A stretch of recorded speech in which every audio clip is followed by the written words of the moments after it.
tayo pa cash assistance. Ang binibigay natin ngayon, 5,000 para sa mga partially damaged na bahay at 10,000 para sa completely damaged na bahay. Para meron silang nagamit para makapagtayo na naman sila ulit ng bahay. And so that is ongoing now. Later on, patuloy naman ang tulong kasi meron tayo mga i-relocate kasi marami sa naging biktima ay nasa no-build zone. Nakapagpatayo sila ng bahay doon sa no-build zone. Kaya't kailangan silang i-relocate. So, yun din, isa pa yun, ginagawa namin.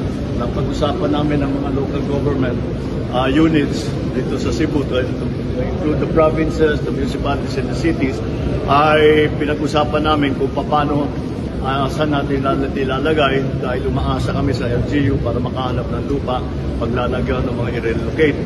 Ngayon, meron din tayong temporary shelter para dun sa hindi pa makauwi na kanilang bahay. But eventually, ay gagawa natin ng paraan para makabalik na sila, magpatayo sila ulit ng bahay o ayusin nila yung nasira nilang bahay. In the meantime, kung habang